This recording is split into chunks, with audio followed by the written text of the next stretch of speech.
Have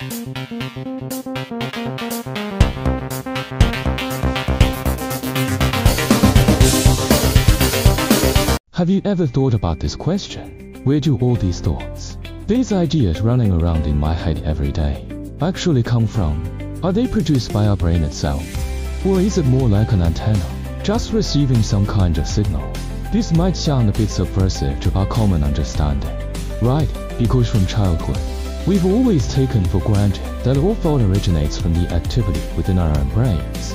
But what if this most fundamental assumption is wrong? Okay, let's look at the left side, which is the standard answer for most people, viewing the brain as a super powerful biological computer responsible for generating consciousness.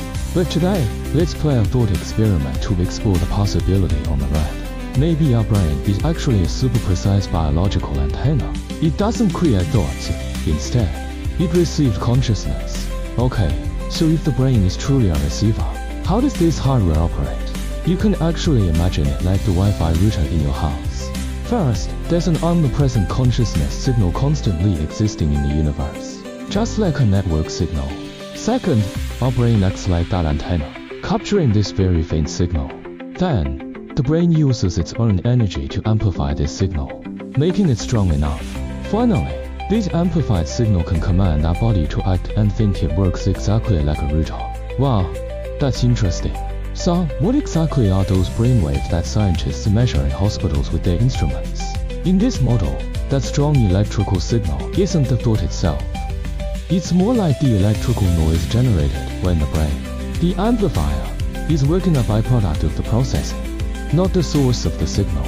Right, since the brain is an antenna, what is the signal that the antenna receives? This so-called consciousness. According to this view, consciousness isn't something inside your head.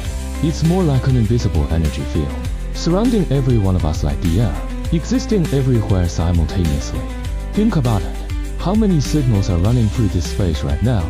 There's TV broadcasting, your phone 4G, 5G, and various Wi-Fi signals. They are all superimposed, but don't interfere with each other. Right, the field of consciousness is the same. It contains countless different channels simultaneously, and each person's consciousness is just one channel. Okay, here's the next question.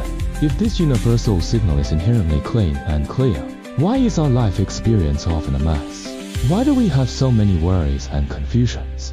The answer is simple, because our brain adds noise to it. Take thunder, for example. What's the story in the average person's head? Yo, I see lightning, and then I hear a rumble. Probably the clouds bumped into each other. But the reality, the pure signal, is actually a supermassive electrical discharge that hits the surrounding air to the point of instantaneous explosion. That's the truth of thunder. Say, 也叫蛮大的. In order to understand this raw physical data, packages it into a simpler, more digestible story. This contrast makes it even clearer. The left side is the objective, raw signal, e.g., different frequencies of a broadcast. But once this signal enters our brain, it becomes what's on the right, your subjective story. We don't just see colors, we add our own preferences, judgments, and emotions. Like, I like red, I hate green. We aren't just receiving, we are also acting as screenwriter and director. There's a great saying, all phenomena are inherently still, only people create the commotion. This means that the events happening in the world themselves are actually neither good nor bad. They are just events. It's we who get worked up, stir things up, and add a lot of internal drama to ourselves. Right, since the universe's Wi-Fi has so many channels to connect to, why do we mostly connect only to our own small, personal hotspot? The reason is this, a tendency called self-isolation. Simply put, without realizing it, we build a mental wall around ourselves and trap ourselves inside. What is this wall built of? These things, ourself, the thought that is I, our judgments, this is good, that is bad, and our attachments and aversions. Every time these thoughts arise in your mind, you are actually adding brick and mortar to this mental wall, making it thicker and thicker. So, the key point is this, the higher and thicker this wall gets, the harder it is for us to receive the signals of others. We live more and more in the world of our own imagination. This has nothing to do with superpowers. It affects the most practical things, your ability to truly understand the people around you. to empathize, right? After all this talk, what's the key? What should we do? How can we tear down this wall and upgrade our noisy receiver into a high definition 4K version? This upgraded wisdom has a name, 妙观察 often translated as wonderful observational wisdom. It sounds esoteric, but essentially, it's the ability to see things as they truly are, without being distorted by your own feelings, biases, and past experiences. Look at the difference between before and after the upgrade. Before the upgrade, we are like wearing a pair of colored glasses. Everything looks tinted, and we spend all our time reacting to the little dramas inside our own heads, making ourselves chaotic and super stressed. After the upgrade, wow, you see everything clearly. The world is in high definition. You are no longer fighting with your own imagination.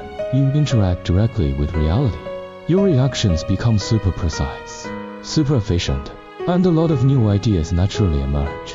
So, the focus of practice is actually just one thing: learning to distinguish what are the objectively occurring facts, and what are the feelings and thoughts that I have added myself.